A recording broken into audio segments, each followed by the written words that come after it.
alors j'ai beaucoup d'hyperactivité, en tout cas j'avais beaucoup. Quand j'étais petite, vraiment ne pas tenir en place, toujours avoir besoin de quelque chose pour m'animer.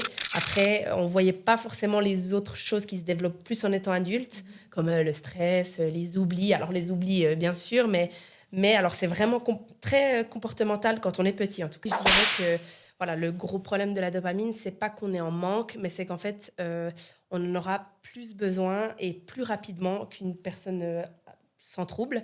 Et puis, donc, en fait, on est constamment dans la recherche de petites choses qui peuvent nous donner cette dopamine, comme ça peut être dans la nourriture, ça peut être dans les petites choses, enfin, comme le téléphone, qui est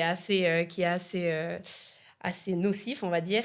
Mais c'est vrai que c'est un peu ce contrario que je trouve un peu difficile de toujours avoir besoin de quelque chose qui nous excite un peu, même dans une journée simple, même si c'est rêver de choses apurées dans 3 semaines, je veux trop faire ça, qui va peut-être jamais se faire.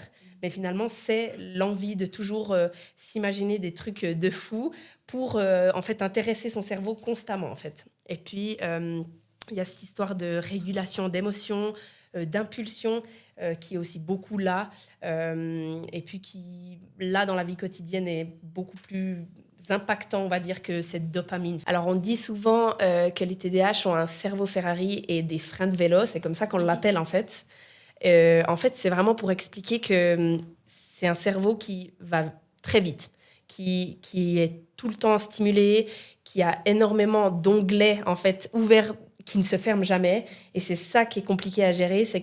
Et c'est ça aussi qui fait toute la difficulté de se concentrer. C'est vraiment avoir trop de choses dans la tête et ne pas savoir gérer et mettre une priorité sur quelque chose. C'est vraiment, quelqu'un peut être en train de me raconter quelque chose et en fait, si je suis pas réellement concentrée, ce qui dure pas très longtemps généralement, vraiment, c'est parce que je pense à 1000 choses mais dans ma tête et c'est ça qui est vraiment flagrant et ouais.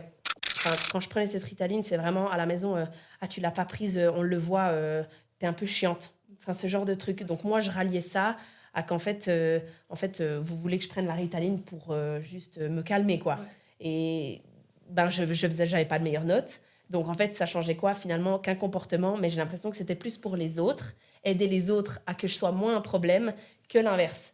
Donc, en fait, je l'explique qu'au bout d'un moment, moi, j'arrête la Ritaline par mon propre gré. Parce que moi, j'ai vite compris que ce ne serait pas pour ma vie.